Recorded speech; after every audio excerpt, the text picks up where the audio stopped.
Il existe des vérités que l'histoire officielle préfère ensevelir sous des siècles de silence et de désinformation, au cœur du XIe siècle, dans les vallées brumeuses et les montagnes escarpées du sud de la France. Une religion mystérieuse émergea des ombres, portant en elle les fragments d'une connaissance si dangereuse que l'Église catholique n'eut d'autre choix que de tenter de l'effacer de la surface de la terre. Ce mouvement, que nous connaissons aujourd'hui sous le nom de catharisme, n'était pas une simple hérésie née du hasard. Non, ses racines plongeaient profondément dans les mystères les plus anciens de l'Orient, dans ces doctrines gnostiques que Rome avait combattues avec acharnement depuis les premiers siècles du christianisme. Les cathares détenaient un secret explosif, une vérité cosmique qui remettait en question la fondation même du pouvoir papal et qui menaçait l'ordre établi depuis plus de 1000 ans.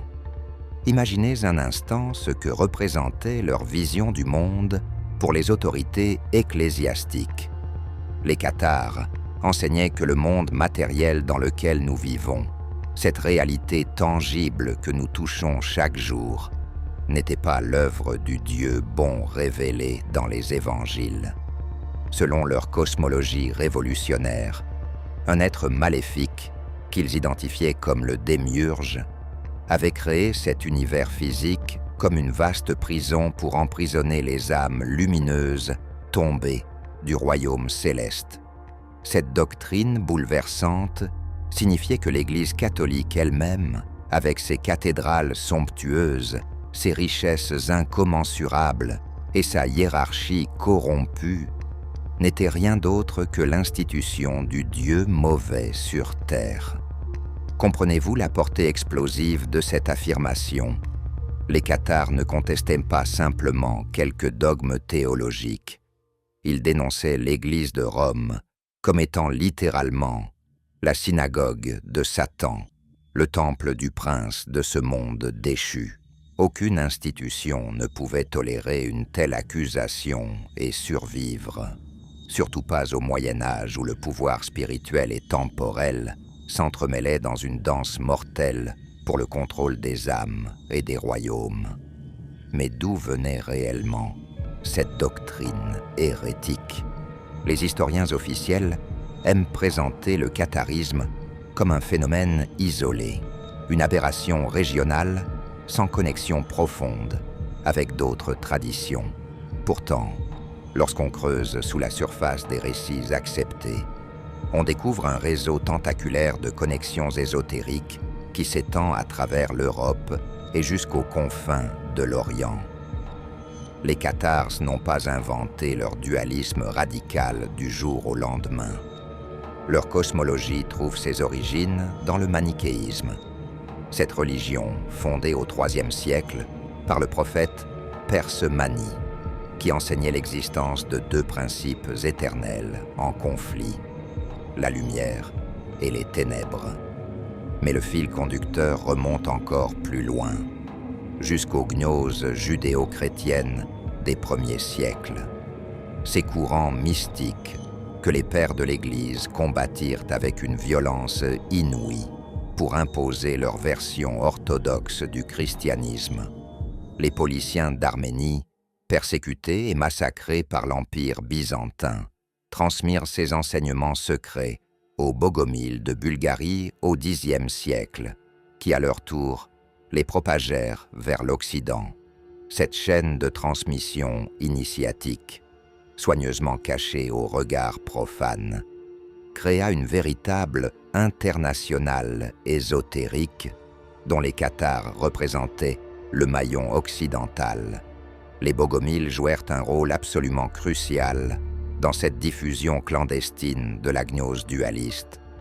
Au Xe siècle, sous le règne du tsar Pierre de Bulgarie, un prêtre du nom de Bogomil, dont le nom signifie « celui qui est digne de la pitié de Dieu », commença à prêcher une doctrine qui reprenait les thèmes fondamentaux du dualisme cosmique. Selon les Bogomiles, Satan n'était pas simplement un ange déchu, mais le créateur même de ce monde matériel, le Rex Mundi, le roi du monde. Cette vision radicale se répandit comme une traînée de poudre dans les Balkans, malgré les persécutions féroces lancées par les autorités byzantines. Les croisés et les marchands italiens, qui voyageaient entre l'Orient et l'Occident, servirent de vecteurs involontaires à ces idées subversives. Au XIIe siècle, la gnose Bogomil avait déjà atteint l'Italie du Nord, la Rhénanie et surtout les terres fertiles de l'Occitanie, où elle trouva un terrain particulièrement réceptif. Il ne s'agissait pas d'une coïncidence, mais d'une stratégie délibérée de préservation d'une sagesse ancestrale que les institutions religieuses officielles cherchaient à anéantir depuis des siècles, ce qui rendait les cathares particulièrement dangereux pour l'ordre établi. C'était leur interprétation radicale des Écritures et leur rejet total des sacrements catholiques. Pour eux, le baptême d'eau n'avait aucune valeur, car l'eau elle-même était une création du Dieu mauvais. Seul le consolamentum, ce baptême de l'esprit, administré par l'imposition des mains, pouvait libérer l'âme de sa prison charnelle. Ils enseignaient la réincarnation, affirmant que les âmes étaient condamnées à se réincarner dans des corps successifs, jusqu'à ce qu'elles puissent recevoir la gnose salvatrice et échapper au cycle infernal de la matière. Cette doctrine de la métempsychose, héritée des traditions orientales, était considérée comme une abomination absolue par l'Église catholique, qui basait son pouvoir sur la peur de l'enfer éternel et la promesse d'un paradis unique après la mort. Les cathares démantelaient ce système de contrôle spirituel en offrant une vision du salut radicalement différente, une voie de libération qui ne passait pas par les prêtres corrompus de Rome, mais par une transformation intérieure directe de l'individu. Imaginez la menace que cela représentait pour une institution dont toute l'autorité reposait sur son rôle prétendu d'intermédiaire obligatoire entre Dieu et les hommes. Au sein de cette société, Cathare se distinguait une élite spirituelle extraordinaire. Les parfaits et les parfaites, ces initiés qui avaient reçu le consolamentum et qui vivaient selon des règles d'une austérité effrayante. Ces hommes et ces femmes avaient renoncé à tout ce qui liait l'humanité ordinaire à ce monde matériel. Ils ne consommaient aucune viande ni produits dérivés des animaux, car ceux-ci étaient le fruit de la procréation, cette œuvre du Dieu mauvais pour perpétuer l'emprisonnement des âmes. Ils pratiquaient la chasteté absolue, rejetaient toute possession matérielle et vivaient dans un état de jeûne quasi permanent, cherchant à affaiblir l'emprise du corps sur l'esprit divin emprisonné en eux. Mais ce qui terrifiait vraiment l'Église, c'était l'égalité totale entre hommes et femmes dans cette hiérarchie spirituelle. Les femmes pouvaient devenir parfaites, administrer le consolamentum, prêcher et enseigner la doctrine, un sacrilège absolu dans une société médiévale où les femmes étaient considérées comme spirituellement inférieures et exclues de toute fonction sacerdotale. Cette dimension égalitaire du catharisme en faisait non seulement une hérésie religieuse, mais aussi une révolution sociale qui menaçait les fondements mêmes de l'ordre patriarcal sur lequel reposait la civilisation médiévale. Dans les montagnes brumeuses de l'Occitanie, sur des pitons rocheux vertigineux dominant les vallées, les seigneurs locaux construisirent des forteresses imprenables qui devinrent les sanctuaires de cette foi interdite.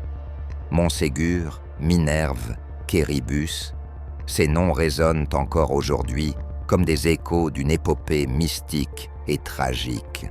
Ces châteaux perchés entre ciel et terre n'étaient pas de simples places fortes militaires. Ils étaient les temples secrets d'une gnose millénaire.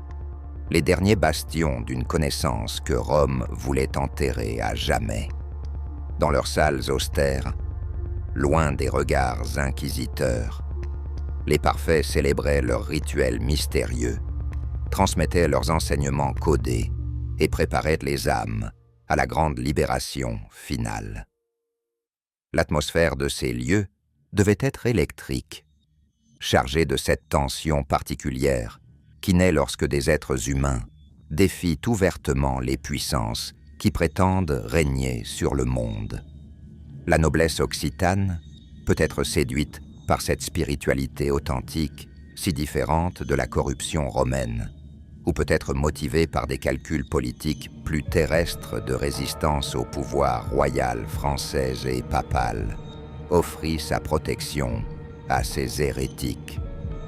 Cette alliance entre l'aristocratie guerrière et les ascètes cathares créa pendant quelques décennies une véritable contre-société, un modèle alternatif de civilisation où la gnose dualiste s'épanouissait librement, défiant l'hégémonie idéologique de Rome.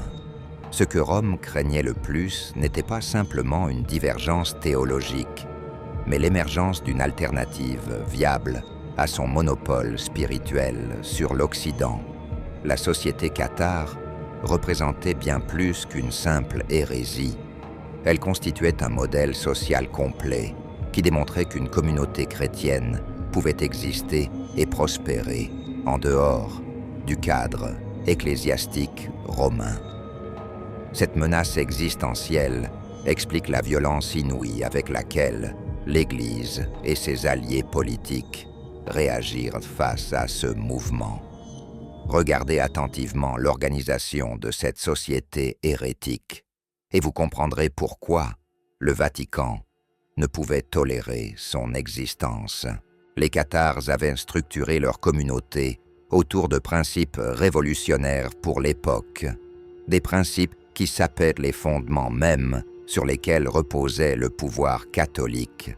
Leur hiérarchie, contrairement à celle de Rome, ne s'appuyait pas sur la richesse, les titres nobiliaires ou les connexions politiques, mais uniquement sur la pureté spirituelle et l'engagement envers la doctrine. Un simple artisan pouvait devenir évêque cathare s'il démontrait une compréhension profonde de la gnose et menait une vie exemplaire, tandis que dans l'Église catholique, les postes épiscopaux étaient réservés aux fils de nobles et s'achetaient souvent à prix d'or. L'aspect le plus subversif de cette organisation sociale résidait dans l'égalité radicale accordée aux femmes. Dans une société médiévale où les femmes n'avaient pratiquement aucun droit, où elles étaient considérées comme des êtres inférieurs, marqués par le péché originel d'Ève, les cathares affirmaient que les âmes n'avaient pas de sexe. Cette déclaration théologique explosive avait des conséquences pratiques révolutionnaires. Les femmes pouvaient devenir parfaites, accéder aux mêmes fonctions sacerdotales que les hommes, administrer le consolamentum, prêcher la doctrine et diriger des communautés religieuses. Imaginez le choc que cela devait provoquer dans une église qui interdisait absolument aux femmes tout accès au sacerdoce et qui voyait en elles la source de la tentation et du mal. Les bonnes femmes, comme on les appelait, vivaient dans des maisons communautaires où elles tissaient, cousaient, enseignaient la foi cathare aux novices et soignaient les malades. Ces maisons féminines servaient également de centre de diffusion de la doctrine, attirant les femmes de tous milieux sociaux qui trouvaient dans le catharisme une reconnaissance spirituelle que Rome leur refusait catégoriquement. Nobles dames, bourgeoises et paysannes se côtoyaient dans ces communautés égalitaires où seule comptait la pureté de l'âme et l'engagement envers la voie de perfection. Cette structure sociale cathare ne reconnaissait aucune hiérarchie imposée d'en haut, aucun pape infaillible, aucun cardinal vivant dans le luxe pendant que le peuple mourait de faim. Les évêques cathares étaient élus par leur communauté et vivaient exactement de la même manière austère que les autres parfaits. Ils travaillaient de leurs mains, ne possédaient rien en propre et dépendaient entièrement de la générosité des croyants pour leur subsistance quotidienne. Chaque évêque était assisté de 2 coadjuteurs, le fils majeur et le fils mineur, qui assuraient la succession sans lutte de pouvoir ni intrigue politique. Les diacres supervisaient les communautés locales, visitant régulièrement les maisons religieuses pour s'assurer que la règle était respectée et que l'enseignement demeurait pur. Cette organisation décentralisée, inspirée du modèle de l'Église primitive décrit dans les Actes des Apôtres, contrastait violemment avec la bureaucratie corrompue de Rome, où chaque fonction s'achetait et se vendait, où les prélats menaient des vies de princes séculiers et où le message évangélique de pauvreté était devenu une plaisanterie amère. Les cathares démontraient, par leur existence, même qu'une autre forme de christianisme était possible. Un christianisme qui prenait au sérieux les paroles du Christ sur le renoncement aux richesses et le service des autres. Le cœur de la pratique cathare résidait dans le consolamentum, ce sacrement unique qui concentrait en lui toute la puissance transformatrice de leur foi. Contrairement aux 7 sacrements catholiques qui jalonnaient la vie du croyant du berceau à la tombe, créant une dépendance permanente envers les prêtres, les cathares ne reconnaissaient qu'un seul rite essentiel. Le consolamentum était simultanément baptême, ordination, pénitence et extrême-onction, un moment de grâce absolue où l'Esprit Saint descendait sur le récipiendaire par l'imposition des mains et du livre des évangiles. Ce rituel secret, généralement administré dans des pièces fortement éclairées, symbolisant l'entrée dans le royaume de la lumière, transformait radicalement l'individu. Celui qui recevait le consolamentum devenait un parfait, un être consacré qui devait dès lors vivre selon les règles les plus strictes de l'ascétisme. Plus de viande, d'œufs, de fromage ou de lait, car tous ces aliments provenaient de la procréation animale, œuvre du Dieu mauvais. Plus de contact charnel, car la sexualité perpétuait l'emprisonnement des âmes dans la matière. Plus de mensonges, plus de serments, car le parfait ne pouvait prononcer que la vérité absolue. Plus de violence, plus de participation aux guerres ou aux tribunaux, car toute vie devait être respectée. Le consolamentum pouvait être administré à 2 moments distincts de la vie, soit à une personne en pleine santé qui choisissait délibérément d'entrer dans la vie de perfection après une longue période de probation, soit à un mourant qui recevait ainsi l'assurance de son salut dans les derniers instants de son existence. Les pratiques ésotériques des cathares révèlent une dimension encore plus profonde de leur spiritualité. Leur jeûne n'étaient pas de simples privations alimentaires, comme celles pratiquées par les catholiques lors du carême, mais de véritables techniques de libération spirituelle, visant à affaiblir l'emprise du corps matériel sur l'âme divine. Les parfaits jeûnaient 3 jours par semaine, au pain et à l'eau, et observaient 3 périodes annuelles de 40 jours de jeûne renforcés, appelées carême, bien plus rigoureuse que le carême catholique. Cette ascèse extrême visait à détacher progressivement l'esprit de ses attaches charnelles, préparant l'âme à son retour vers le royaume céleste. Mais la pratique la plus controversée et la plus mal comprise du catharisme était l'endura, ce jeûne volontaire jusqu'à la mort, entrepris par certains mourants après avoir reçu le consolamentum. L'Église catholique a présenté cette pratique comme un suicide collectif, une preuve de la folie morbide des hérétiques. La réalité était bien différente. L'endura n'était jamais imposée, mais toujours volontaire. et elle ne concernait que des personnes déjà mourantes, qui souhaitaient préserver la pureté de leur âme, nouvellement consolée, en évitant de commettre de nouveaux péchés pendant leur agonie. Cette pratique reflétait la logique implacable de leur cosmologie dualiste, puisque le corps était l'œuvre du Dieu mauvais et que toute nourriture matérielle renforçait l'emprise de la chair sur l'esprit, il était spirituellement cohérent de refuser tout aliment terrestre une fois que l'âme avait été libérée par le consolamentum. Les cathares vouaient un culte particulier à l'évangile de Jean, qu'ils considéraient comme le seul texte véritablement inspiré du Nouveau Testament. Leur interprétation mystique de cet évangile divergeait radicalement de celle de Rome. Pour eux, le prologue johannique révélait la véritable nature du cosmos. Au commencement était le Verbe, et le Verbe était auprès de Dieu. Ce Verbe divin avait créé le royaume céleste, le monde spirituel parfait.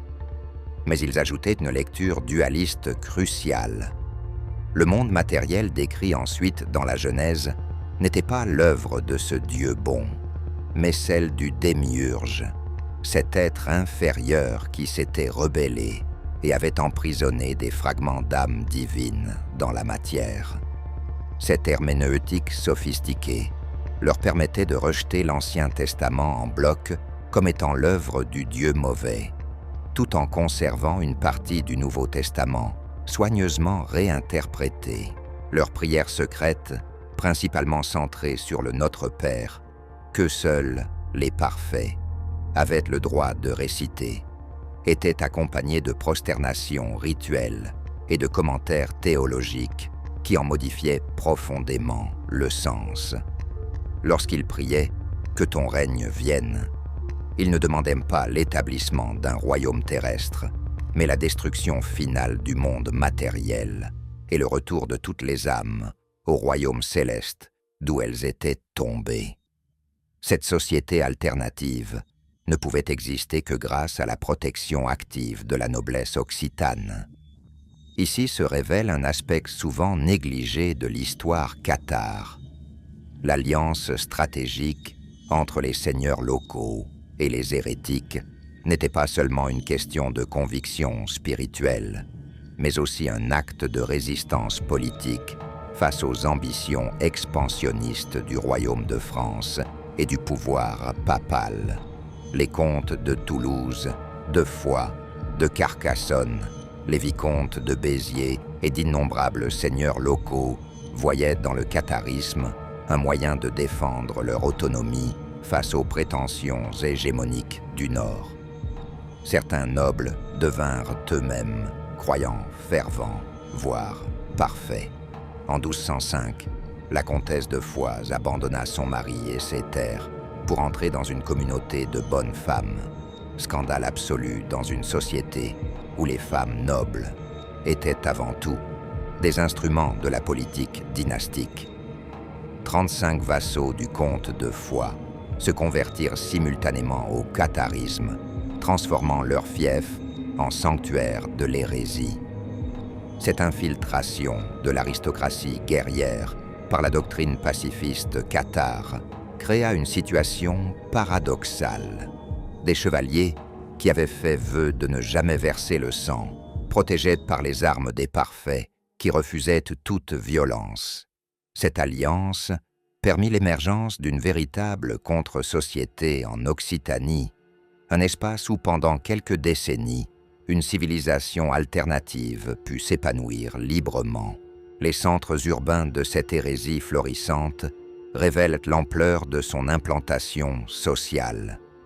À Béziers, en 1209, 10% de la population était ouvertement cathare.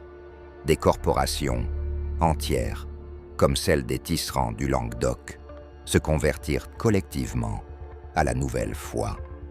Les ateliers devinrent des lieux de prédication clandestine où, entre deux fils de laine, on discutait de la nature du mal et du chemin vers la libération spirituelle. Minerve Cette citadelle perchée sur son éperon rocheux abritait une importante communauté de parfaits qui en avait fait un centre d'enseignement théologique. Mais c'était Montségur qui incarnait le mieux cette contre-société cathare. En 1232, la forteresse devint officiellement le siège de l'église cathare, son domicilium est Caput, son domicile et sa tête. Sur ce piton vertigineux, à 1207 mètres d'altitude, une communauté d'environ 500 personnes vivait selon les principes de la gnose dualiste. Des parfaits et des parfaites menaient leur vie austère de prière et de travail manuel. Des nobles faïdis, ces seigneurs dépossédés de leurs terres par la croisade, trouvaient refuge derrière ces murailles. Des artisans, des paysans, des familles entières avaient choisi de vivre dans cette citadelle de la foi hérétique plutôt que de se soumettre à Rome. Cette coexistence entre guerriers, mystiques et civils créait une atmosphère unique où le spirituel et le temporel se mêlaient dans une résistance commune. La culture occitane elle-même se teinta profondément de l'esprit cathare. Les troubadours, ces poètes musiciens itinérants qui chantaient l'amour courtois dans les cours seigneuriales, véhiculaient souvent des thèmes qui résonnaient avec la doctrine dualiste. La mort de l'aune, cet amour lointain et inaccessible célébré dans leurs vers, n'était-il pas une métaphore de l'âme aspirant au royaume céleste dont elle était exilée? Le dédain pour les plaisirs charnels, la valorisation de la pureté spirituelle, le rejet de l'Église corrompue. Tous ces thèmes affleurent dans la poésie troubadouresque. Certains historiens ont même suggéré que le mythe du Graal, cet objet mystique quêté par les chevaliers arthuriens, pourrait avoir été influencé par la symbolique cathare, le Graal représentant la gnose salvatrice que seuls les purs peuvent atteindre. Cette symbiose entre la haute culture aristocratique des troubadours et la spiritualité radicale des cathares créa pendant quelques décennies une civilisation unique en Europe, un foyer de raffinement intellectuel et de ferveur mystique qui rayonnait bien au-delà des frontières de l'Occitanie. Rome observait cette efflorescence hérétique avec une inquiétude croissante, sachant que chaque jour qui passait voyait de nouvelles conversions, de nouvelles âmes arrachées à son contrôle. Le moment approchait où la patience du Vatican atteindrait ses limites et où la violence serait déchaînée pour éradiquer cette alternative dangereuse à son monopole spirituel. L'année 1209 marque le point de basculement, le moment où la patience de Rome s'épuisa définitivement et où la violence fut déchaînée contre ceux qui osaient proposer une alternative à son hégémonie spirituelle. Le 14 janvier 1208, le légat papal Pierre de Castelnau fut assassiné près de Saint-Gilles après une altercation violente avec le comte Raymond VI de Toulouse. Que cet assassinat ait été commandité par le comte ou qu'il s'agisse d'un acte isolé d'un serviteur zélé importe finalement peu, car le Vatican y vit l'opportunité qu'il attendait pour justifier ce qui allait devenir l'une des campagnes les plus sanglantes de toute l'histoire médiévale. Le pape Innocent III, ce pontife implacable qui régnera comme le souverain le plus puissant de toute la chrétienté, décida qu'il était temps d'en finir avec l'hérésie cathare par tous les moyens nécessaires. Le 10 mars 1208, il lança un appel à la croisade, non pas contre les musulmans de Terre Sainte, comme lors des expéditions précédentes, mais contre des chrétiens hérétiques sur le sol même de l'Europe. C'était une première absolue, un précédent terrifiant qui légitimait le massacre de fidèles du Christ par d'autres fidèles du Christ au nom de l'orthodoxie doctrinale. ce qui rend cette croisade particulièrement révélatrice des véritables motivations de ses instigateurs. C'est la promesse extraordinaire qu'Innocent III fit aux nobles du Nord. Il pourrait conserver toutes les terres qu'il conquérait aux hérétiques. Comprenez-vous ce que cela signifiait? Le pape offrait officiellement une autorisation de pillage légalisée, transformant une guerre sainte en guerre de conquête territoriale. Les barons du nord de la France, ces seigneurs féodaux toujours, affamés de nouvelles terres et de nouvelles richesses, n'attendaient qu'une telle opportunité pour se jeter sur les riches territoires de l'Occitanie. Le comte de Nevers, le duc de Bourgogne, Eudes III duc de Bourgogne, et des dizaines d'autres nobles répondirent à l'appel avec un enthousiasme qui devait peu à leur foi et beaucoup à leur cupidité. Le roi Philippe Auguste lui-même, officiellement trop occupé par sa guerre contre le roi d'Angleterre, Jean sans terre, encouragea secrètement ses vassaux à participer à cette croisade qui allait, il le savait pertinemment, étendre son influence vers le sud et ouvrir à la couronne capétienne un accès direct à la Méditerranée. Voilà la vérité que l'histoire officielle préfère souvent minimiser. La croisade des Albigeois fut d'abord, et avant tout, une guerre d'annexion territoriale déguisée en campagne religieuse. En juillet 1209, une armée de près de 20 000 hommes se rassembla à Lyon sous le commandement d'Arnaud Amaury, l'abbé de Cîteaux et légat pontifical, homme de Dieu devenu chef de guerre. Cette horde s'enfonça vers le sud comme une nuée de sauterelles dévastatrices, et leur première cible fut Béziers, cette ville prospère qui comptait parmi les centres cathares les plus importants d'Occitanie.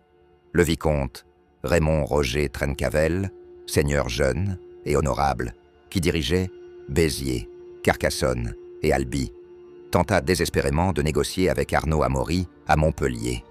Mais le légat papal exigea une soumission totale et inconditionnelle, l'expulsion ou la livraison de tous les cathares de Cètes et de l'Éther. Trencavel, refusant de trahir ses sujets, qu'ils soient catholiques ou cathares, rejeta cet ultimatum et prépara la défense de ces villes. Le 22 juillet 1209, l'armée croisée arriva devant les murailles de Béziers. La ville était puissamment fortifiée et semblait capable de résister longtemps. Arnaud Amaury demanda aux catholiques de la ville de sortir pour éviter le sort qu'il réservait aux hérétiques. Mais seuls l'évêque et quelques personnes acceptèrent, la majorité de la population catholique refusant d'abandonner leurs voisins cathares.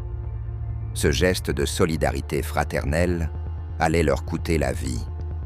Ce qui se passa ensuite reste gravé dans les annales comme l'un des massacres les plus atroces du Moyen Âge. Dans la chaleur étouffante de cette journée d'été, quelques Biterrois téméraires tentèrent une sortie pour harceler les assiégeants. Mais l'attaque tourna au désastre. Les Biterrois furent rapidement submergés et refluèrent en désordre vers la ville. Les ribauds, cette milice composée des éléments les plus frustes de l'armée croisée, se lancèrent à leur poursuite et réussirent à pénétrer dans Béziers avant que les portes ne puissent être refermées. C'est alors que commença un carnage d'une sauvagerie inimaginable. Les ribauds, suivis par l'ensemble de l'armée croisée, se déchaînèrent contre la population sans distinction d'âge, de sexe ou de religion. Hommes, femmes, enfants, vieillards, catholiques et cathares mêlés, tous furent passés au fil de l'épée dans une frénésie meurtrière. Les habitants se réfugièrent dans les églises en suppliant Dieu de les épargner, mais même ces sanctuaires sacrés ne leur offrirent aucune protection. Dans l'église Sainte-Madeleine, selon le chroniqueur Pierre Desvaux de Cernay, 7000 personnes furent massacrées, égorgées sur les autels mêmes où elles priaient pour leur salut. C'est de ce massacre que provient l'une des phrases les plus infâmes de toute l'histoire de l'Église catholique. Selon Césaire de Heisterbach, un moine cistercien qui écrivit 10 ans après les événements, lorsqu'un soldat demanda à Arnaud Amaury comment distinguer les catholiques des cathares pendant le carnage, le légat papal aurait répondu « Tuez-les tous, Dieu reconnaîtra les siens ».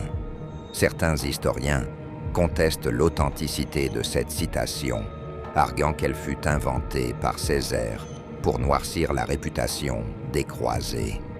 Mais que ces mots précis aient été prononcés ou non importe finalement peu, car ils capturent parfaitement l'esprit qui animait ces croisés et la logique génocidaire qui présidait à leurs actions. Dans sa lettre au pape Innocent III, Arnaud Amaury lui-même se vanta qu'environ 20 000 personnes furent massacrées ce jour-là, bien que les historiens modernes estiment que ce chiffre soit largement exagéré, la population totale de Béziers n'excédant probablement pas 15 000 habitants.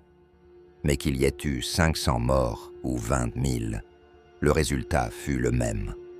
Béziers fut entièrement détruite, pillée, incendiée, rayée de la carte, dans une violence qui sidéra toute l'Europe chrétienne.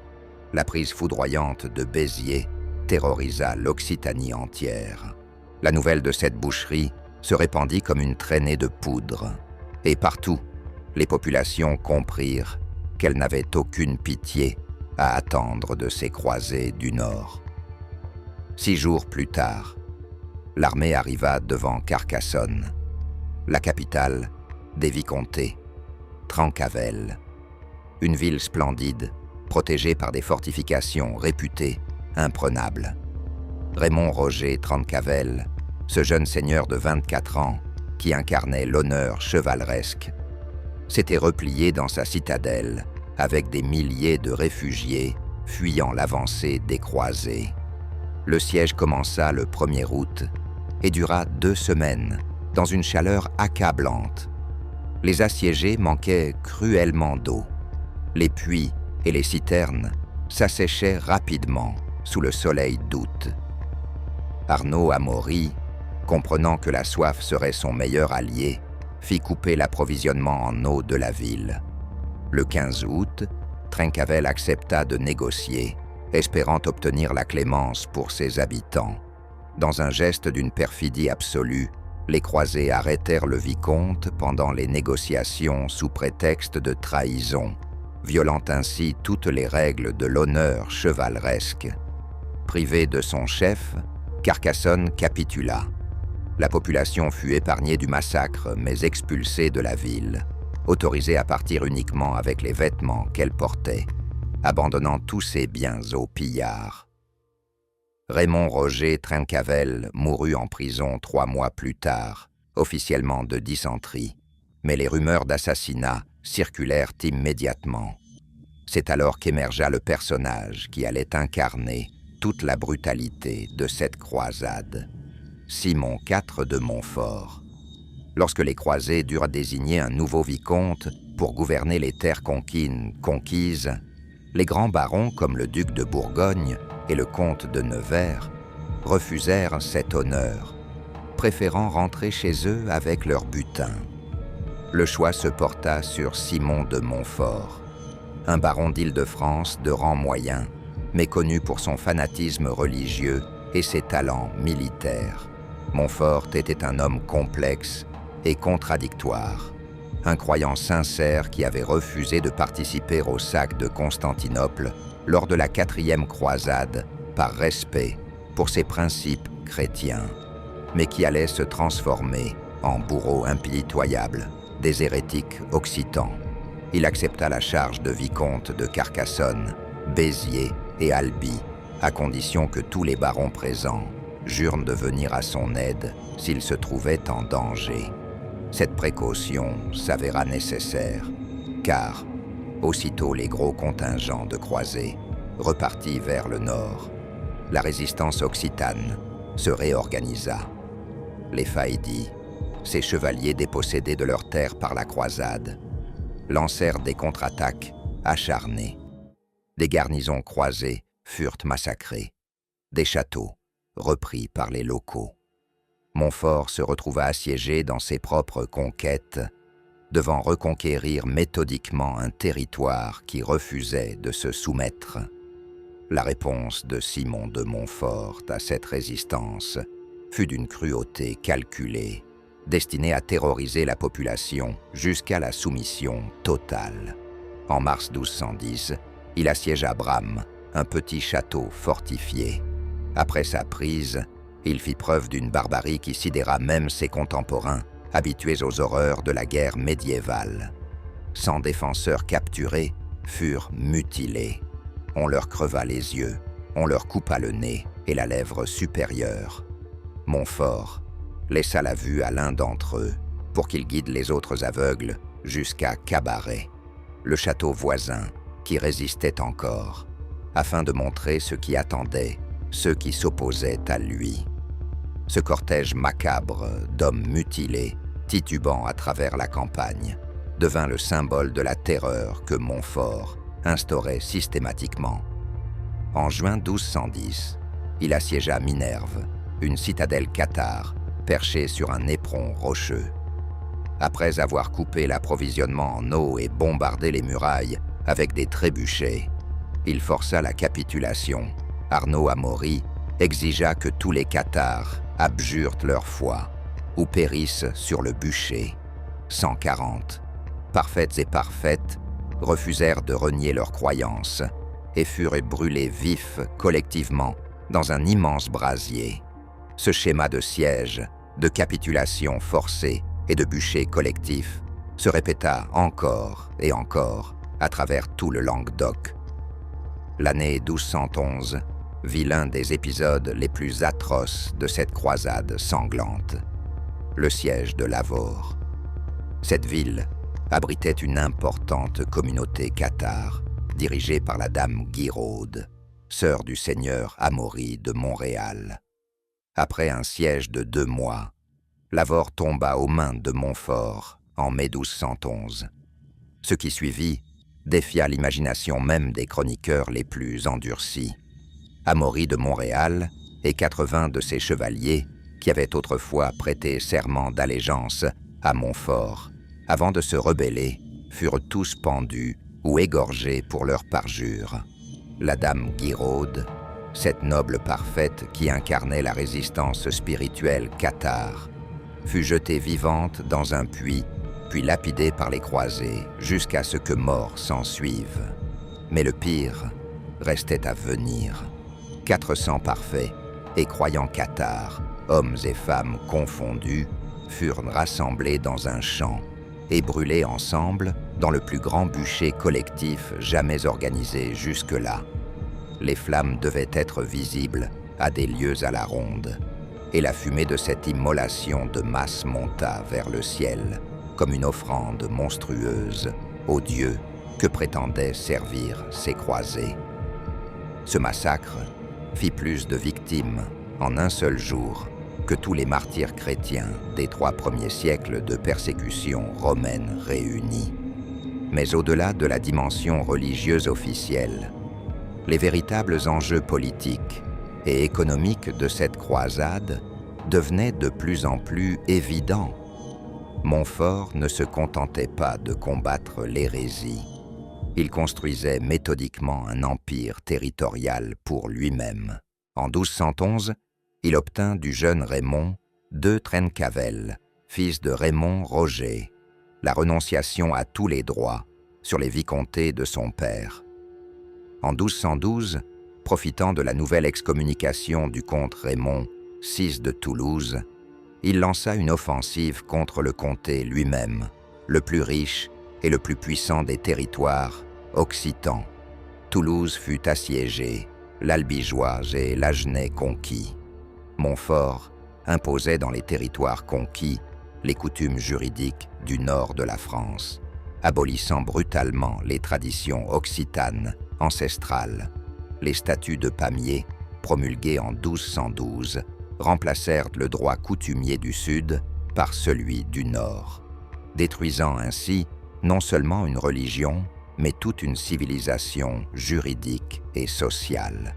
Le Concile de Latran de 1215 couronna cette entreprise en attribuant officiellement au pape et par extension à Montfort toutes les terres du comte de Toulouse.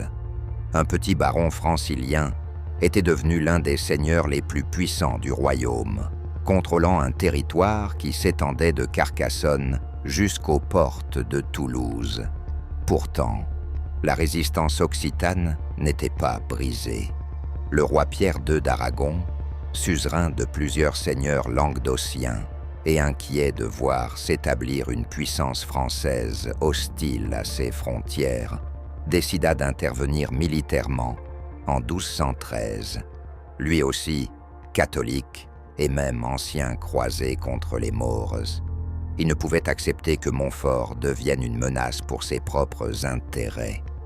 La bataille de Muret, le 12 septembre 1213, opposa l'armée aragonaise, appuyée par les forces du comte de Toulouse, à l'armée croisée de Montfort.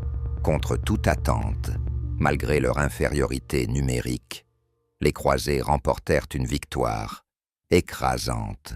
Le roi Pierre II d'Aragon fut tué dans la mêlée, décapitant ainsi la résistance méridionale.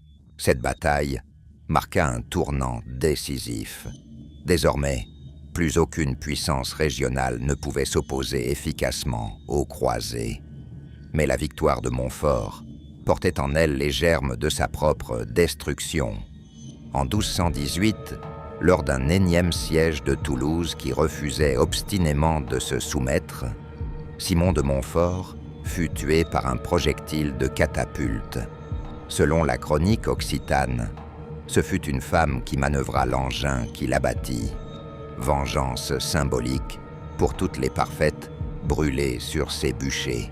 Son fils Amaury de Montfort tenta de maintenir l'empire paternel, mais n'en avait ni le talent ni l'impitoyabilité. La croisade se transforma alors en conquête royale directe. Le roi Louis VIII de France prit personnellement la tête d'une nouvelle expédition en 1226, comprenant que le moment était venu d'annexer définitivement ces riches territoires méridionaux au domaine capétien. Avignon fut assiégée et prise après 3 mois de résistance. La machine de guerre royale, infiniment mieux organisée et financée que les expéditions féodales précédentes, soumit méthodiquement ville après ville. Lorsque Louis VIII mourut de dysenterie en novembre 1226, sa veuve Blanche de Castille poursuivit impitoyablement la campagne comme régente du jeune Louis IX.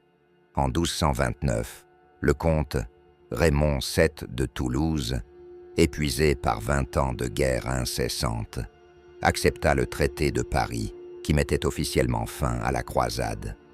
Les termes de ce traité révèlent l'ampleur du désastre pour l'Occitanie. Raymond dut faire pénitence publique à Paris, marcher nu-pieds à travers les rues jusqu'à Notre-Dame, marier sa fille unique Jeanne à Alphonse de Poitiers, frère du roi, garantissant ainsi qu'à sa mort, le comté de Toulouse serait annexé à la couronne. Ce qui advint, effectivement, en 1271. Le bilan humain de cette croisade défie l'entendement.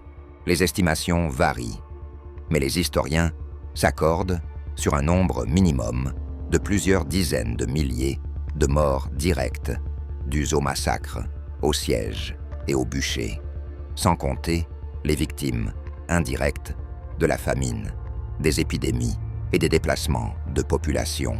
Des villes entières furent détruites, des lignées nobles anciennes exterminées, des communautés dispersées aux 4 vents. Mais au-delà du bilan humain, c'est toute une civilisation qui fut anéantie. La langue d'oc, qui avait produit la poésie la plus raffinée d'Europe avec les troubadours, fut progressivement remplacée par le français d'Oïl, imposé par l'administration royale. Les coutumes juridiques locales furent abolies. L'économie florissante, basée sur le commerce méditerranéen, fut perturbée. La tolérance religieuse relative qui caractérisait l'Occitanie fut remplacée par l'orthodoxie rigoureuse imposée par l'Inquisition. Cette institution, créée spécifiquement pour traquer les derniers cathares survivants. Ce que Rome et Paris réalisèrent au XIIIe siècle fut ni plus ni moins qu'un génocide culturel, l'effacement délibéré et systématique d'une civilisation alternative qui menaçait leur hégémonie. Et ils le firent au nom du Christ, prouvant une fois de plus que les pires atrocités de l'histoire humaine sont souvent commises par ceux qui prétendent agir pour le bien suprême. La force militaire seule ne suffirait jamais à éradiquer une idée, à extirper une croyance profondément enracinée dans les cœurs. Rome le comprit après 20 ans de croisades sanglantes qui, malgré les massacres et les conquêtes territoriales, n'avaient pas réussi à éteindre la flamme du catharisme. Les cathares survivants s'étaient simplement enfoncés dans la clandestinité, pratiquant leur foi en secret, transmettant leurs enseignements à voix basse dans l'ombre des montagnes et des forêts. Le Vatican réalisa qu'il fallait un instrument plus subtil, plus systématique, plus terrifiant encore que les armées de croisés, une machine bureaucratique de persécution capable de traquer l'hérésie jusque dans les recoins les plus intimes de l'âme humaine. C'est ainsi que naquit l'Inquisition médiévale, l'une des institutions les plus redoutées de toute l'histoire de l'humanité. En 1231, le pape Grégoire IX promulgua la Constitution Ex Communicamus qui codifiait la répression de l'hérésie, la prison perpétuelle pour les hérétiques repentis, le bûcher pour ceux qui s'obstinaient dans l'erreur. Le 20 avril 1233, par la bulle Illa Humani Generis, il créa officiellement l'Inquisition pontificale et confia cette mission aux frères prêcheurs, les dominicains, ces moines dont le nom latin, Dominicanes, signifiait « les chiens du Seigneur ». Le choix des dominicains pour cette tâche sinistre n'était pas fortuit. Cet ordre mendiant fondé par Dominique de Guzman se caractérisait par une formation théologique rigoureuse et un zèle religieux fanatique. Ces hommes, en robe noire et blanche, allaient devenir les instruments d'une persécution méthodique, rationnelle, bureaucratique, bien plus redoutable que la violence chaotique des croisades. En 1234, 2 tribunaux permanents d'inquisition furent établis en Languedoc, à Toulouse et à Carcassonne, au cœur même du territoire cathare. L'innovation terrifiante de l'Inquisition résidait dans sa procédure, l'inquisitio, qui permettait aux juges d'entamer une action d'office, de chercher activement les suspects d'hérésie sans attendre aucune dénonciation ou plainte. Les inquisiteurs arrivaient dans un village ou une ville, convoquaient toute la population et exigeaient que chacun, sous peine d'excommunication, dénonce tous les hérétiques qu'il connaissait. Un système de délation systématique se mit en place, transformant voisins en espions, amis en traîtres, famille en ennemis. La terreur psychologique imprégnait chaque aspect de la vie quotidienne, car personne ne savait qui écoutait, qui rapportait, qui serait convoqué le lendemain devant le redoutable tribunal. Les méthodes employées par l'Inquisition révèlent la sophistication diabolique de cette machine à broyer les âmes. Lorsqu'un suspect était convoqué, il se retrouvait face à un système judiciaire où il était présumé coupable jusqu'à preuve de son innocence, renversement total des principes de justice. L'accusé ne connaissait ni ses accusateurs, ni les charges précises retenues contre lui. Les témoignages secrets s'accumulaient dans des registres soigneusement tenus, créant un réseau d'informations que les inquisiteurs utilisaient pour piéger les suspects dans leurs propres contradictions. 4 méthodes étaient systématiquement appliquées pour briser la résistance des accusés et obtenir des aveux. Premièrement, la menace constante de la mort sur le bûcher, cette épée de Damoclès qui pesait sur chaque interrogatoire. Deuxièmement, l'emprisonnement dans des cachots exigus, obscurs, humides, où les prisonniers pouvaient croupir pendant des mois, voire des années, en attendant leur jugement. Troisièmement, la pression psychologique exercée par des visiteurs de prison, souvent des moines dominicains, qui alternaient menaces et fausses promesses de clémence pour déstabiliser mentalement les détenus. Et quatrièmement, l'arme ultime, la torture. En 1252, le pape Innocent IV légalisa officiellement l'usage de la torture par les tribunaux inquisitoriaux avec sa bulle Ad Extirpanda. Cette autorisation papale transformait des pratiques déjà existantes en procédures juridiques légitimes. Les inquisiteurs disposaient désormais d'un arsenal terrifiant d'instruments, conçus spécifiquement pour infliger une souffrance maximale sans tuer immédiatement la victime. Le chevalet étirait le corps jusqu'à disloquer les articulations. L'estrapade, ou potence, consistait à suspendre la victime par les poignets attachés dans le dos, causant une douleur atroce aux épaules. La torture par le feu brûlait les pieds ou les mains. Des moines assistaient à ces séances, prêts à consigner immédiatement toute confession arrachée par la douleur. Les règlements stipulaient officiellement que la torture ne devait être appliquée qu'une seule fois, mais les inquisiteurs contournèrent astucieusement cette restriction en arguant que les séances répétées constituaient simplement une continuation de la première session. De même, les ecclésiastiques n'étaient théoriquement pas autorisés à assister aux tortures ni à verser le sang, mais les papes, Alexandre IV et Urbain IV, levèrent ces restrictions, permettant aux inquisiteurs de superviser personnellement les interrogatoires sous torture et même de s'absoudre mutuellement si du sang était accidentellement versé. Les registres de l'Inquisition qui ont survécu jusqu'à nos jours constituent des documents d'une valeur historique inestimable, mais aussi d'une lecture absolument terrifiante. Ces manuscrits méticuleusement tenus révèlent l'ampleur industrielle de la persécution. Le manuscrit 609 de la bibliothèque municipale de Toulouse, tenu par l'inquisiteur Bernard de Caux, contient des milliers d'interrogatoires menés qu'entre 1245 et 1246.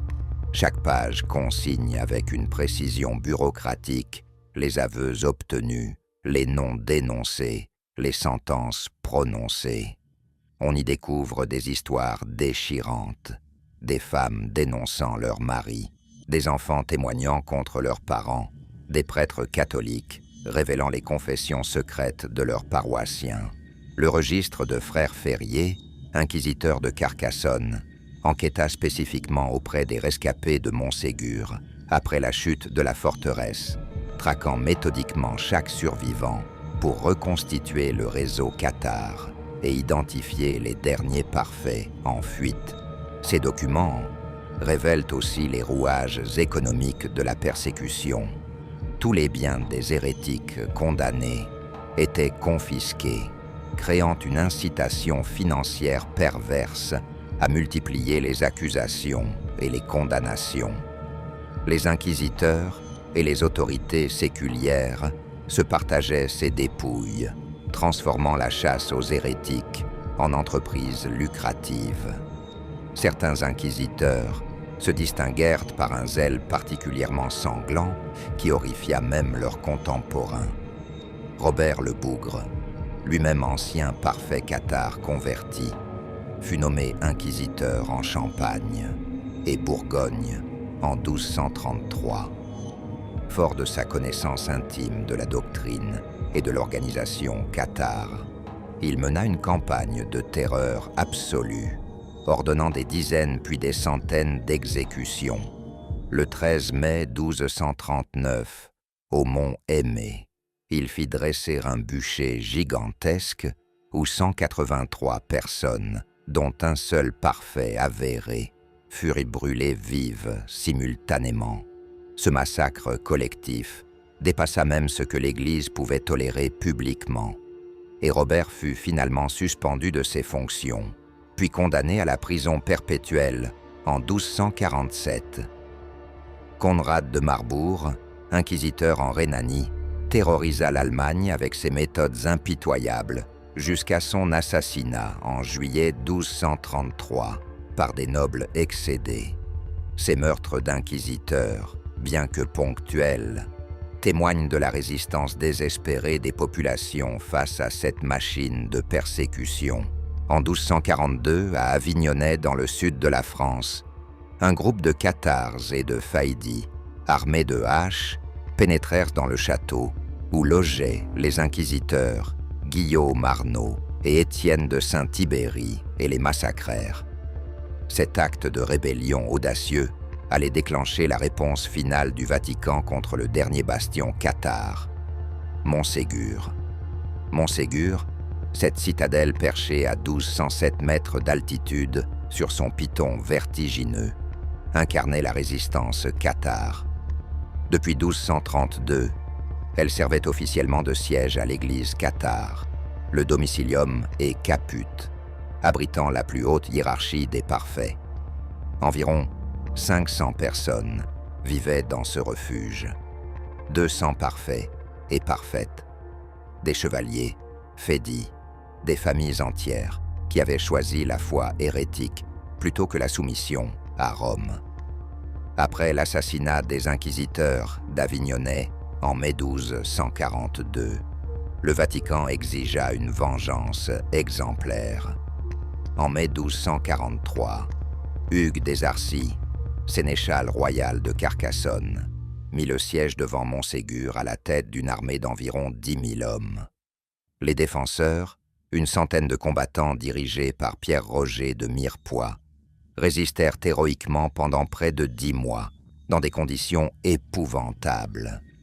L'hiver des Pyrénées s'abattit sur assiégeants et assiégés avec une férocité impitoyable. Les assiégeants installèrent des trébuchets qui bombardèrent sans relâche les murailles. En décembre, des mercenaires basques escaladèrent de nuit les falaises réputées infranchissables et s'emparèrent d'une barbacane avancée, position clé qui scella le destin de la forteresse. Le 1er mars 1244, Pierre-Roger de Mirepoix négocia les termes de la reddition. Les conditions étaient relativement clémentes pour les combattants laïcs qui auraient de la vie sauve, mais impitoyables pour les parfaits. Ils devaient soit abjurer leur foi, soit monter sur le bûcher. Curieusement, Hugues des Arcis accorda une trêve de 15 jours avant l'exécution finale de la capitulation, un délai inhabituel dont le motif reste mystérieux. Durant ces 2 semaines, un événement remarquable se produisit. 25 croyants cathares demandèrent et reçurent le consolamentum, sachant pertinemment qu'ils montaient ainsi volontairement vers leur mort. Pourquoi choisir le martyre alors qu'ils auraient pu sauver leur vie? Cette décision révèle la profondeur de leur conviction, leur certitude absolue que le salut de l'âme importait infiniment plus que la préservation du corps mortel.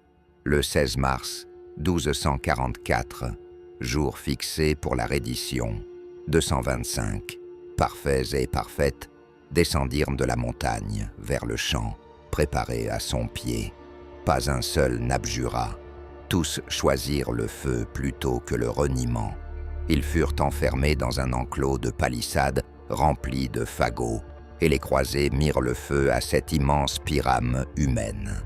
Les flammes s'élevèrent vers le ciel pyrénéen dans un rugissement terrible, et la fumée de 225 corps, brûlant ensemble, obscurcit le soleil. Ce lieu devint le Prat del Cremats, le champ des brûlés, sanctifié par le sacrifice ultime de ces martyrs d'une foi que Rome voulait exterminer. Mais Montségur légua à l'histoire plus que le souvenir d'un massacre. Durant la nuit précédant la reddition, 4 parfaits réussirent miraculeusement à s'échapper à travers les lignes des assiégeants, en descendant les falaises vertigineuses à l'aide de cordes. Cette évasion audacieuse donna naissance à l'une des légendes les plus persistantes de l'histoire cathare, le trésor de Montségur. Qu'emportèrent ces 4 fugitifs dans leur fuite désespérée? L'or et les richesses matérielles de l'Église cathare? Peu probable, car les parfaits méprisaient les biens terrestres. Des textes sacrés secrets, des manuscrits gnostiques contenant l'essence de leur doctrine que Rome voulait détruire. Cette hypothèse semble plus crédible. Ou peut-être le véritable trésor était-il de nature immatérielle? La transmission orale de connaissances ésotériques, de rituels secrets, de l'enseignement pur que seuls les initiés les plus avancés possédaient. À partir du XXe siècle, les ésotéristes et les chercheurs de mystères ajoutèrent une couche supplémentaire à cette légende en identifiant le trésor de Montségur avec le Saint Graal. Joséphin Péladan, écrivain occultiste français, proposa en 1906 que Montségur était le Montsalvat de Wolfram von Eschenbach, le château du Graal du roman Parzival. Otto Rahn, mystérieux chercheur allemand, qui explora obsessionnellement les sites cathares dans les années 1930 pour le compte des SS d'Heinrich Himmler, tenta de prouver cette connexion entre Catharès et Graal. Cette spéculation, bien que largement infondée historiquement, révèle la fascination durable qu'exerce le catharisme sur l'imagination ésotérique occidentale. La chute de Montségur ne marqua pas la fin du catharisme, contrairement à ce que Rome espérait, mais elle décapita sa structure organisée et dispersa ses derniers adeptes dans une clandestinité totale. Les parfaits survivants se cachèrent dans les montagnes reculées des Pyrénées, dans les forêts profondes de l'Ariège, vivant comme des fugitifs traqués. L'Inquisition intensifia sa persécution, utilisant tous les moyens pour retrouver ces derniers hérétiques. Des espions infiltraient les communautés suspectes. Des récompenses étaient offertes pour toute dénonciation. Les familles, connues pour leur sympathie cathare, étaient surveillées pendant des générations. Progressivement, inexorablement, le réseau cathare fut démantelé. Les derniers évêques cathares périrent sur les bûchers ou moururent en exil. Les maisons des parfaites furent fermées. Les rituels secrets cessèrent d'être transmis. Une à une, les petites communautés clandestines furent découvertes et éradiquées. Au tournant du XIVe siècle, il ne restait plus qu'une poignée de parfaits itinérants qui se déplaçaient constamment pour échapper à l'Inquisition. Le dernier parfait connu, Guilhem Bélibaste, vécut dans une semi-clandestinité en Catalogne où il s'était réfugié. Mais même là, l'Inquisition le traqua. Un espion se fit passer pour un croyant cathare et gagna sa confiance. Bélibaste fut arrêté et ramené en France, où il fut jugé et condamné. Le 13 août 1321, à Villerouge-Termenès, Guilhem Bélibaste monta sur le bûcher. Le dernier parfait à périr ainsi. Avec lui s'éteignit officiellement la lignée sacerdotale cathare, la transmission du consolamentum, la hiérarchie ecclésiastique de cette église alternative qui avait défié Rome pendant 2 siècles. Pourtant, l'hérésie cathare laissa des traces indélébiles dans la mémoire collective et dans les courants ésotériques ultérieurs. Des légendes persistèrent parmi les populations occitanes sur des parfaits cachés dans des grottes secrètes. préservant les textes interdits et attendant le moment propice pour révéler à nouveau la gnose. Au XIXe siècle, le romantisme redécouvrit les cathares et en fit des symboles de résistance à l'oppression, des martyrs d'une civilisation occitane écrasée par le Nord. Des sociétés ésotériques prétendirent détenir les enseignements secrets transmis en ligne directe depuis les derniers parfaits, les Rose-Croix, certaines branches de la franc-maçonnerie, divers mouvements gnostiques modernes s'approprièrent l'héritage cathare, réel ou imaginé. Cette résurgence mystique atteignit son paroxysme dans les années 1930 avec les recherches d'Otto Rahn et l'intérêt morbide des nazis pour les aspects ésotériques du catharisme. Aujourd'hui encore, des groupes néo-cathares tentent de reconstituer les rituels et les croyances de cette religion disparue, bien que sans aucune continuité historique réelle avec les cathares médiévaux. Les sites cathares, particulièrement Montségur, sont devenus des lieux de pèlerinage pour des chercheurs spirituels du monde entier qui voient dans ces ruines le témoignage d'une quête authentique de vérité spirituelle écrasée par l'intolérance institutionnelle. L'Inquisition réussit à détruire physiquement le catharisme, à brûler ses derniers adeptes, à effacer ses textes sacrés, mais elle ne put éteindre la fascination qu'exerce cette gnose perdue sur tous ceux qui questionnent les dogmes établis et cherchent des voies alternatives vers le divin. Voici le texte pour la 5e et dernière partie en français, dans un style conspiratologique. L'histoire officielle voudrait nous faire croire que le catharisme disparut complètement au début du XIVe siècle, éradiqué par la combinaison mortelle de la croisade militaire et de la persécution inquisitoriale.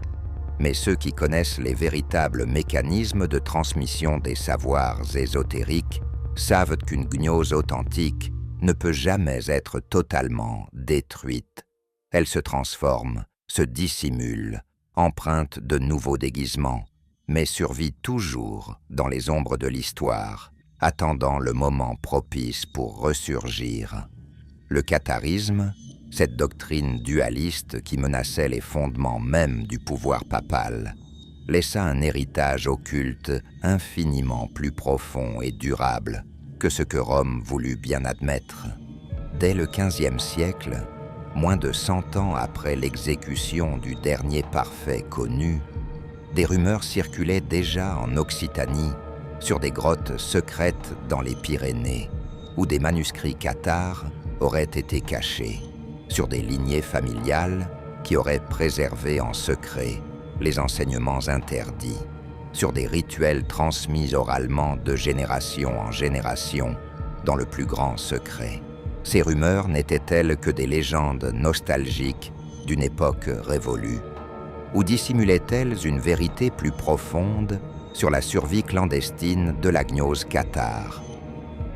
Les connexions entre le catharisme médiéval et les mouvements ésotériques ultérieurs révèlent un réseau de transmission souterrain fascinant.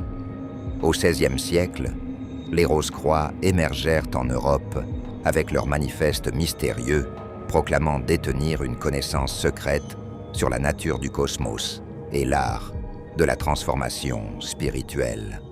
Leur symbolisme et leur doctrine présentaient des similitudes troublantes avec certains aspects du dualisme cathare, le rejet du monde matériel comme prison de l'esprit, la quête d'une illumination gnostique, l'opposition à l'Église catholique corrompue. Coïncidence ou filiation réelle? Les Rose-Croix ne révélèrent jamais leur source, cultivant délibérément le mystère sur leurs origines.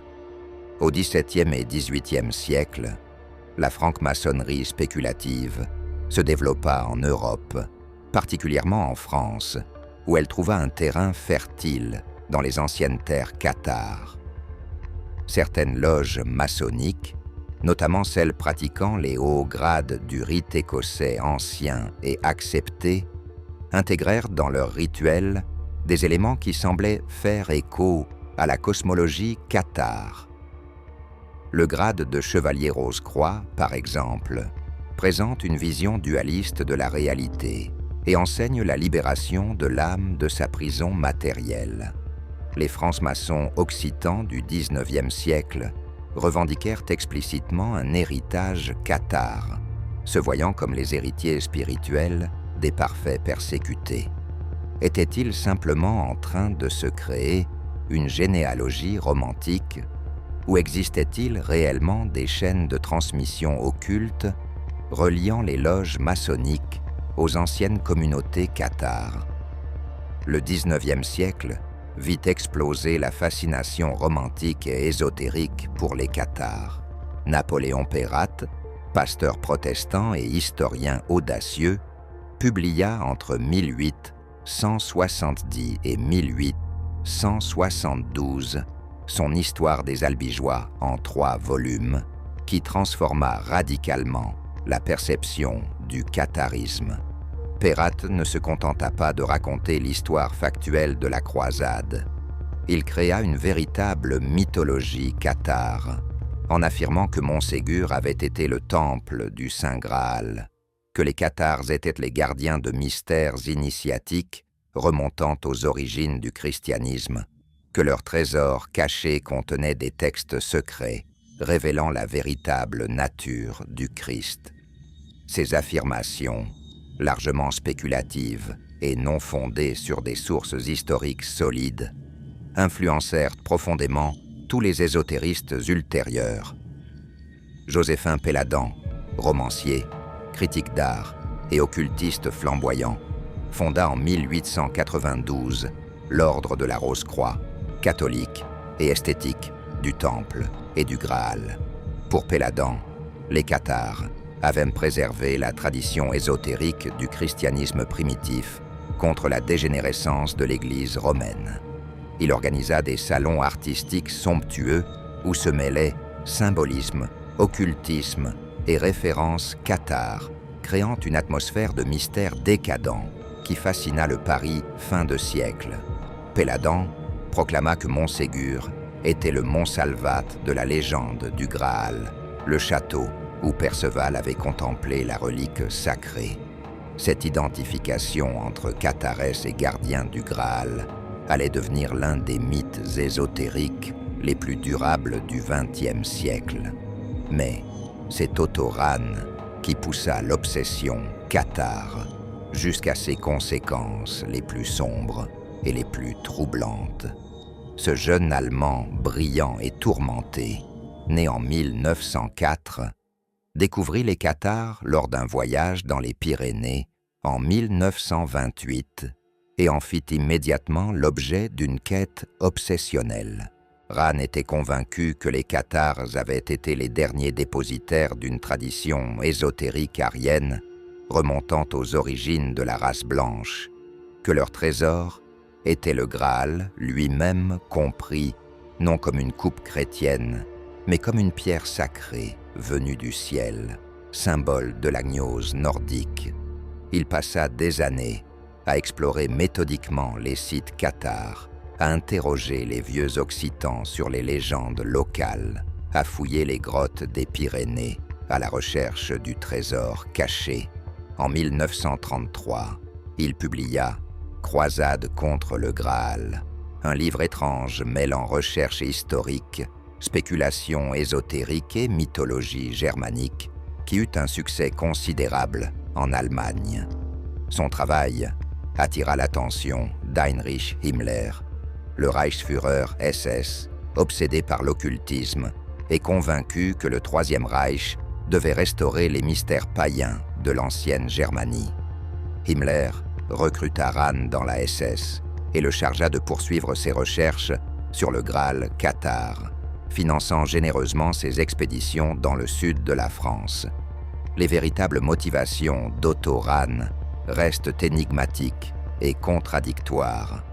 Était-il sincèrement convaincu de ses théories sur les cathares ariens gardiens du Graal germanique, ou exploitait-il cyniquement l'idéologie nazie pour financer ses recherches personnelles? Son homosexualité, découverte par la hiérarchie SS, le plaça dans une position extrêmement dangereuse dans l'Allemagne nazie. En mars 1939, Otto Rahn fut retrouvé mort gelé dans les montagnes bavaroises, officiellement par suicide. Mais les circonstances de sa mort restent mystérieuses, et certains suggèrent qu'il fut éliminé par les SS après être devenu une gêne pour eux.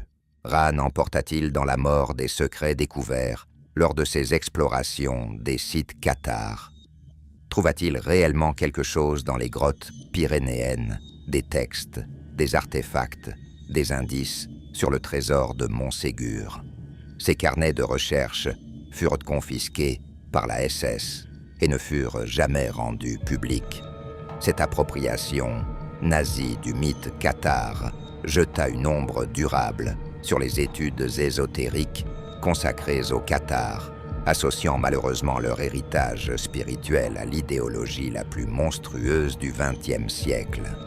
Pourtant, l'intérêt d'Himmler et de Rahn pour les cathares révèle quelque chose de profond. Ces hommes, aussi dévoués qu'ils fussent, reconnaissaient dans la gnose cathare une force spirituelle authentique, un pouvoir occulte qu'ils espéraient instrumentaliser pour leurs objectifs politiques. Après la Seconde Guerre mondiale, la fascination pour les cathares connut une nouvelle renaissance, cette fois débarrassée des associations nazies.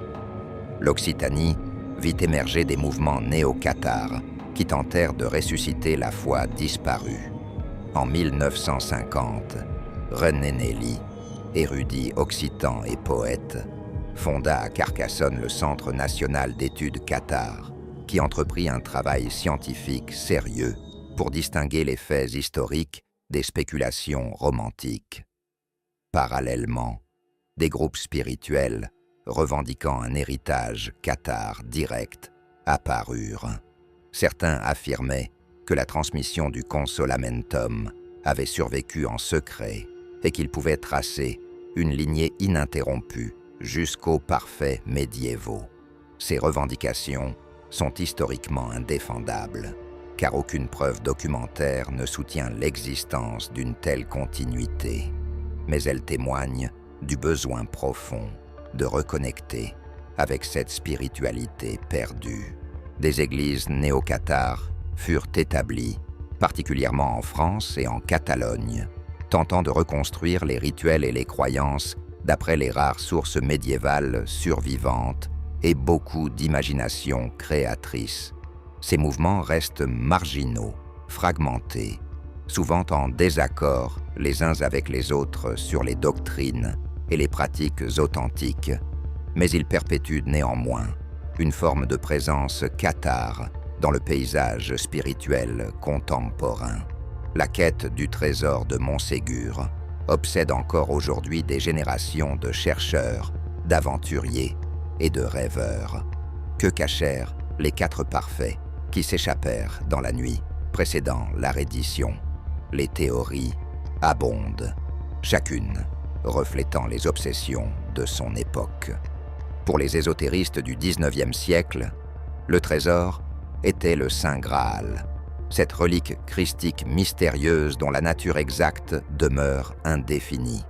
Pour les historiens matérialistes, il s'agissait probablement de l'or et des richesses accumulées par l'Église cathare, bien que cette hypothèse contredise le mépris total des parfaits pour les biens matériels.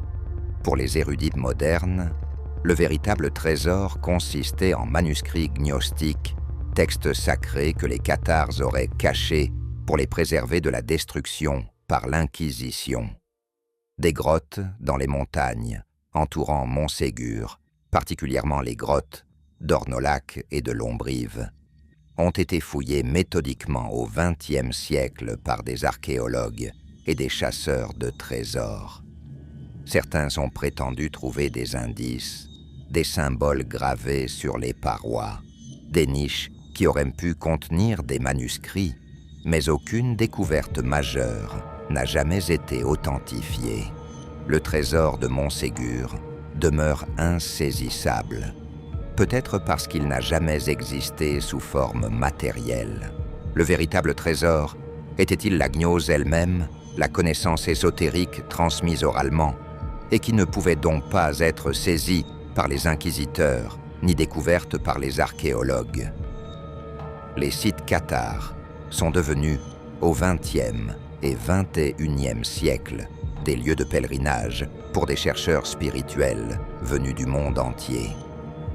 Montségur attire chaque année des milliers de visiteurs, beaucoup d'entre eux guidés non par un simple intérêt touristique, mais par une quête spirituelle, personnelle. Au solstice d'été, des groupes ésotériques se rassemblent sur le POG pour méditer, certains affirmant ressentir des énergies particulières émanant de ce lieu sanctifié par le sacrifice de 225 martyrs. Des radiesthésistes prétendent avoir détecté des lignes telluriques convergeant vers Montségur, faisant de la forteresse un point d'énergie cosmique. Des occultistes pratiquent des rituels reconstructeurs, espérant invoquer les esprits des parfaits ou accéder à la gnose qu'ils détenaient. Le village de Montségur lui-même s'est transformé en centre de tourisme ésotérique, avec des librairies spécialisées proposant des ouvrages sur les mystères cathares, des conférences sur le Graal, des stages de méditation dualistes. D'autres sites, comme Kéribus, Pérépertuse, Puy-Vert, attirent également leur lot de pèlerins spirituels. Cette sacralisation touristique et néo-religieuse des sites cathares pose des questions intéressantes sur la nature de la mémoire historique et de l'appropriation contemporaine du passé. Ces visiteurs modernes craignent une nouvelle mythologie cathare qui s'ajoute aux couches précédentes de légendes et de spéculations, générant un palimpseste complexe où histoire, mythe et quête spirituelle s'entremêlent inextricablement. Pourquoi le catharisme fascine-t-il encore autant, plus de 7 siècles après sa disparition officielle? Plusieurs facteurs expliquent cette résonance contemporaine. Premièrement, leur rejet radical du matérialisme parle puissamment à une époque saturée de consommation, où beaucoup cherchent des alternatives à la civilisation capitaliste. Les parfaits, qui renoncèrent à toute possession, qui vécurent dans une pauvreté volontaire absolue, qui préférèrent la mort à la compromission avec un système qu'ils considéraient corrompu, offrent un modèle de résistance spirituelle qui inspire toujours.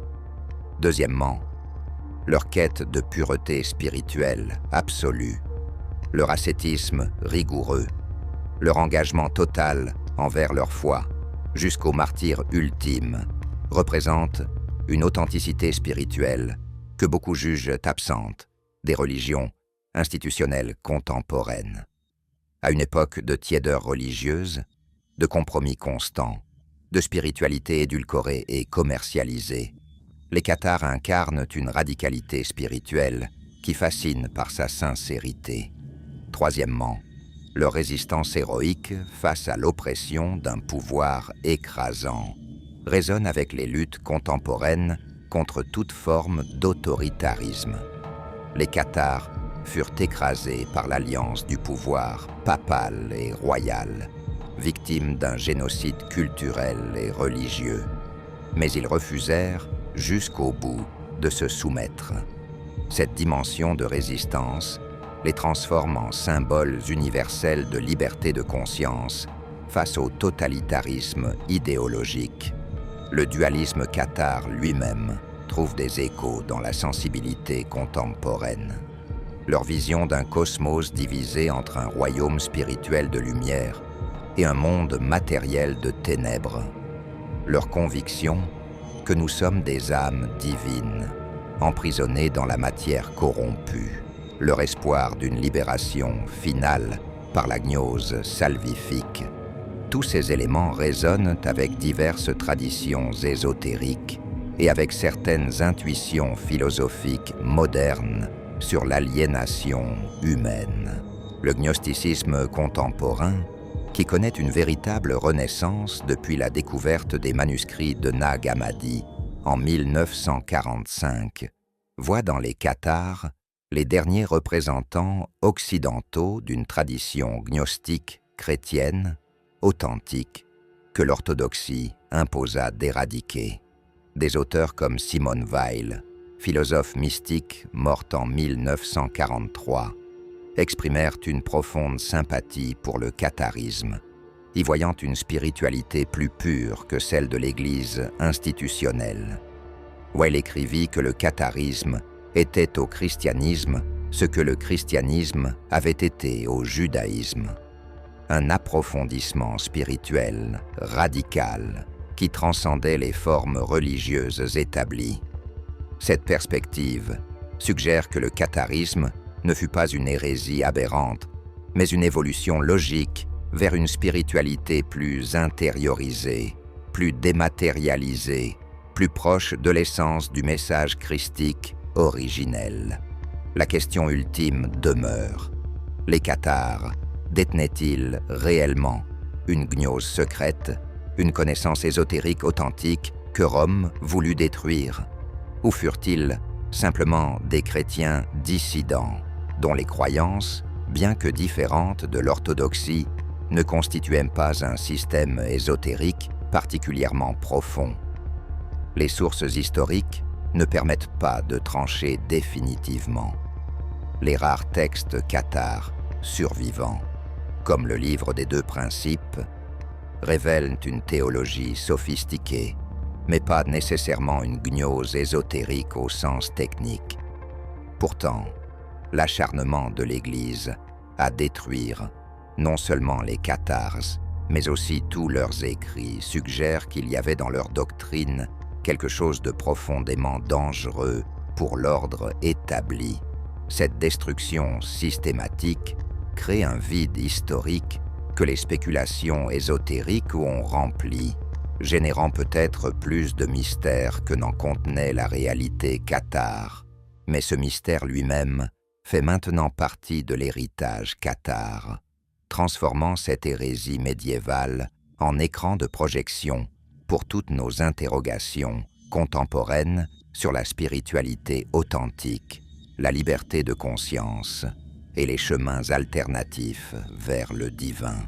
7 siècles après l'exécution du dernier parfait, le catharisme vit encore, non plus comme religion organisée, mais comme symbole puissant, comme question ouverte sur ce que signifie vraiment être libre spirituellement, comme mémoire d'une résistance héroïque qui refuse de mourir, malgré tous les bûchers allumés par ceux qui prétendent détenir le monopole de la vérité.